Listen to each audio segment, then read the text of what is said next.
Smith, enjoy the Fête de la Musique, World Music Day there. Here it is. After last Sunday's legislative elections, for the first time in France's history, the socialists control the president's office, both houses of parliament, 21 out of 22 regions. But already, it's time to put away the champagne glasses. Air France this Thursday announcing 5,000 job cuts, just the latest piece of bad news for the new government of François Hollande, which has already said its 2012 budget's already 10 billion short. A much-touted audit of public finances expected to unveil more unpleasant surprises in some 10 days' time. The new government insists there will be no austerity in France. Well, that only leaves one option: more taxes. Heaping scorn on Hollande's tax-the-rich campaign promise was the British Prime Minister this week.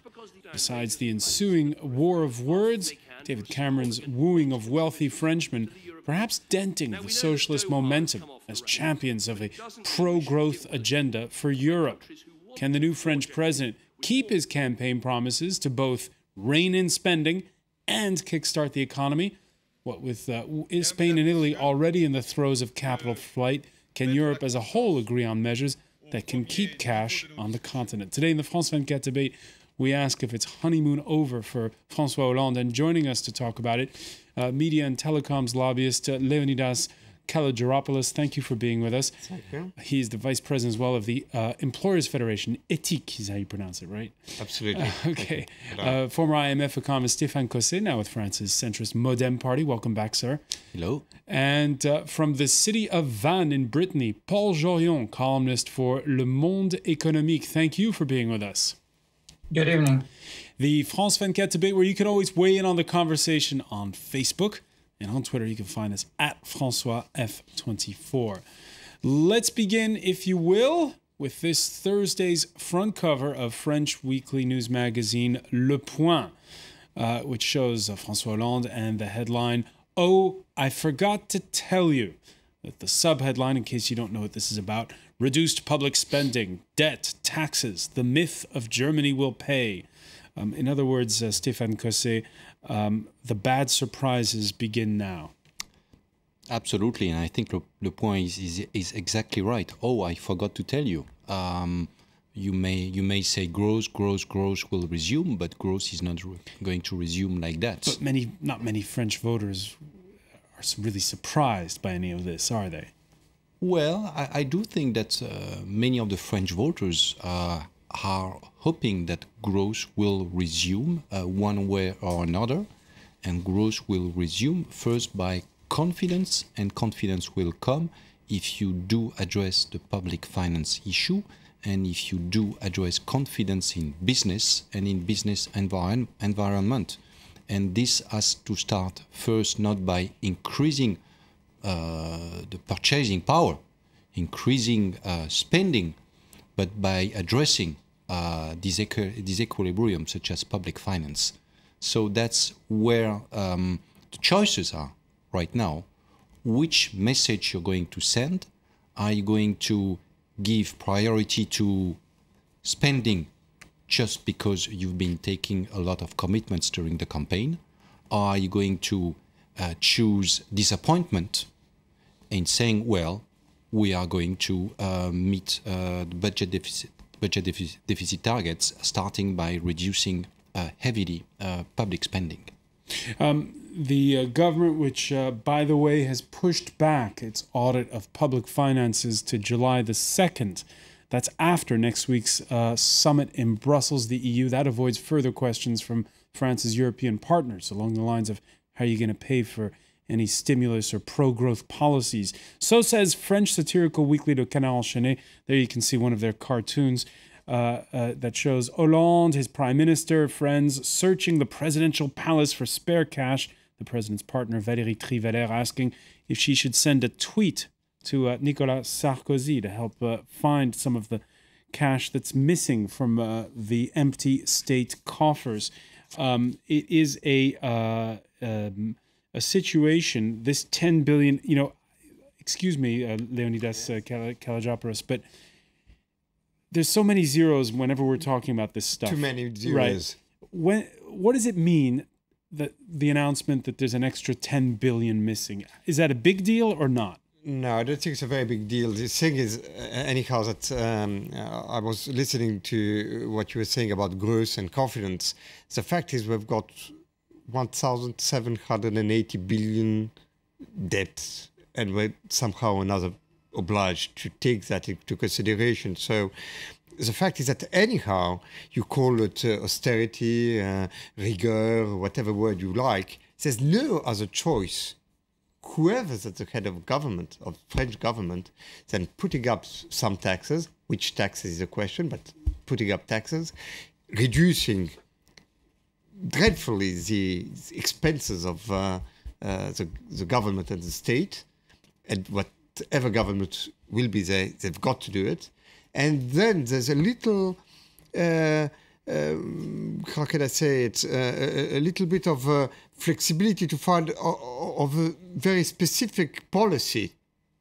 But these necessities are objective necessities, which are the necessities of whatever government will be at the head of France. But the so his room to maneuver is very narrow. Very, very narrow. But the first lines, and it hasn't been made public because there was the legislative elections coming, but the first lines of the first Conseil des Ministres of the French government, first French cabinet meeting. The French cabinet meeting was no more expenses if there isn't an economy in front.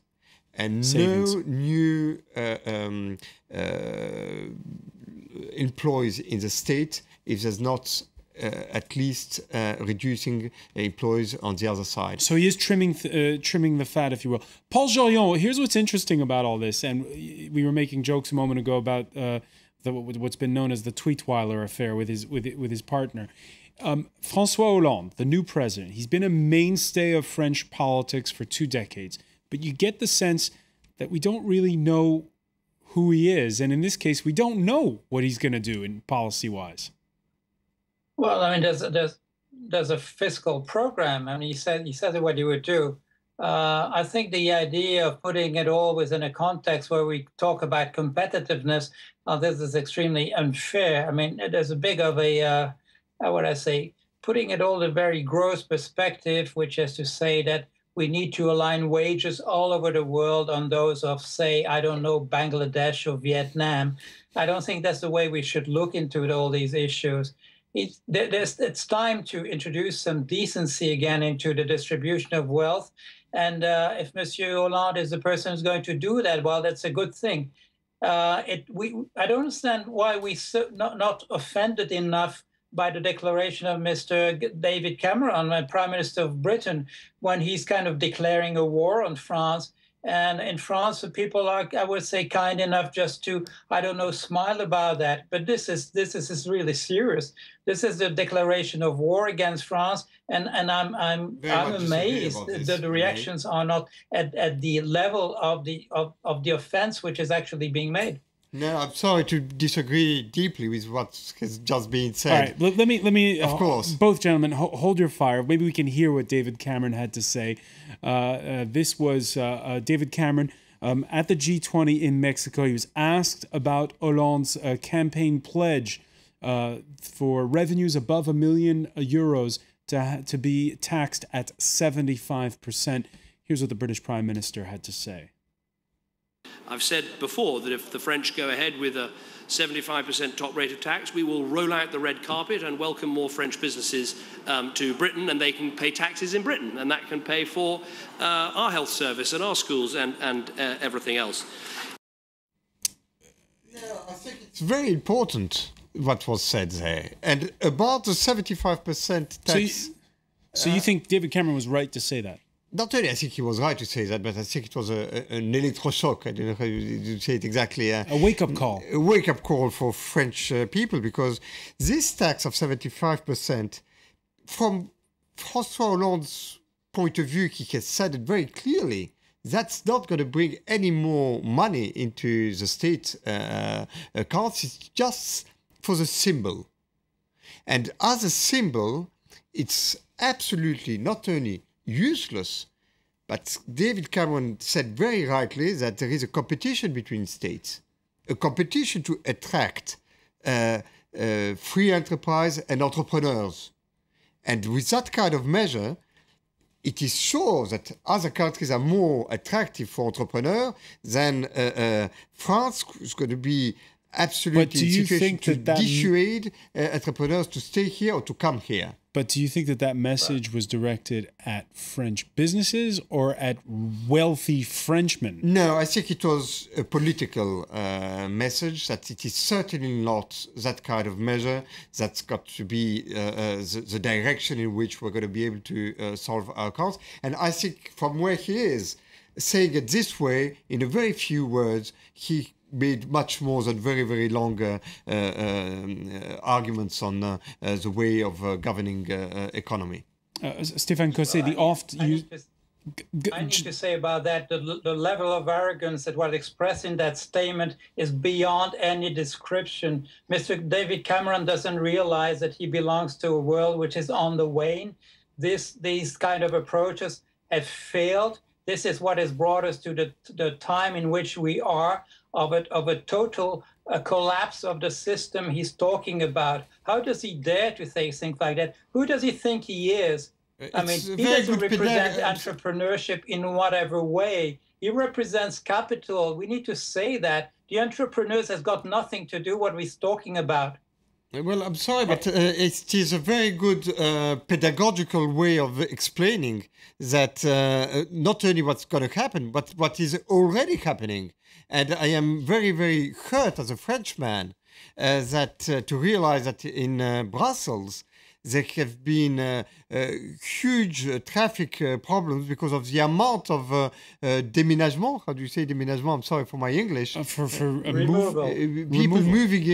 moving away from France to Brussels at proportions which had never been known for the last years. All right, we're going to have to follow that up because I haven't seen those figures. I mean, there has been a real explosion of people leaving from France because of tax issues. And I think the way he said it, I don't say it's not arrogant or pleasant to hear. I think it's got a pedagogical virtue, which is to explain very exactly what has already happened and what's going to, I'm afraid, happen even more if this kind of measure is maintained. Stéphane Cosset, do the rich pay enough taxes? Well, I think that here we have a confusion in between households and corporate. Households, yeah, you can have a debate about distribution of wealth, about the rate of taxes and so on. And I think that what François Hollande wanted to trigger is a discussion like this one. But I don't think that discussion is, against the background of your introduction, is that important.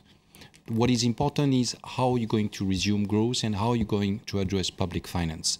And here the choice is, are you going to tax companies or are you going to tax households? And in between households, are you going to tax standard households or to tax the wealthiest households? On that one, yes, you need to have to find the right balance and you need to find justice. But the issue is that François Hollande wants to tax corporate. He wants to tax companies. Dividends. That's what he wants, dividends and major companies and wherever there is money in terms of companies. The Germans have just agreed to a financial transaction tax. Well, that is not really companies. This is speculation. This is financial transactions in between banks, between households, all kind of transactions. What we are talking about is tax rates, corporate tax rates, all what is taxes on social duties, on all of that. And here, if you look at the amount of money, we're talking about between 30 and 40 billion euros that are going to be taxed between now and the end of the year on companies. And here you have a major issue. How are you going to resume growth and investment if you're starting to do this? It brings up the question of growth, of how you're going to kickstart growth and at the same time bring down the deficit. The French deficit, which the government has pledged, will be down to 3% in 2013, with a balanced budget by 2017. So said the new French finance minister as he entered a crucial Eurogroup meeting in Brussels this Thursday. And again, it's all part of the build-up to next week's EU summit. On that note, an editorial in Wednesday's Financial Times says reluctance on the part of France to trim the fat in public spending comes at a political cost. It would undermine Monsieur Hollande's authority, with surplus states being asked to underwrite Eurozone risks. So there is this pressure to tighten belts. Paul Jorion, is he going to be able to keep all his promises, François Hollande? Well, let's hope so. Let's hope he comes up with something else in addition, because it was not that bold from the beginning. But I mean, what you just said about the editorial of the Financial Times, what else do you expect? That total imbalance in the way that money is being distributed, this is what is triggering that collapse of the system. We need to address that. We're not in 2007 anymore. We have 5 years of realizing what's happening, and we're still kind of putting things between brackets, just trying to beat around the bush, not realizing it's not this question about nations and of states and of sovereign debt. It's all an issue of the financial system taking us down. The whole thing sinking, and the states having trying to save that whole system. And now we turn our eyes to the states and to the nations and to the governments who say, what are you doing? But we all remembered, I mean, like 5 years ago, we knew exactly what was going on. The whole thing is that there's no money left in the financial system, and we're not tackling with that issue. We're just leaving it like an issue that will, I don't know, that will recover from itself by itself. Look at what's happening in Spain, where the banks are taking the whole country down. Leonidas Kalojaparos, let me just ask you here. France is a country that's run a deficit every year since the 1970s, right? Absolutely, more than 30 years deficit. Consumption in France, consumer spending, yes, not so bad. No, it's not so bad. When you compare it to other countries. Right. So what if there's a bit of a deficit? Well, let's say we can't go on. I mean, we've got to leave something a bit more neat and clear than this 1,780 billion debt to our children. So we can't go on like this ever and ever. And what I'm very afraid of when Hollande speaks about growth, it's that we're going on with this Keynesian theory where we're going to put money in the system, the money we haven't got, and we're going to make the machine go on. I'd like to remind you that if we were in 2004, we would say, we've got to do like Spain is doing. We should do what Ireland is doing. We should do what Italy is doing, and less than 10 years after, it has exploded and it's collapsing, just because it's an artificial growth. So it's absolutely dispensable. We don't go on having instantaneous artificial growth, just injecting money we haven't got, just to keep up. It's time to pay the piper. It's time for us to take a break, but we'll come back. Stay with us. It's the France 24 debate.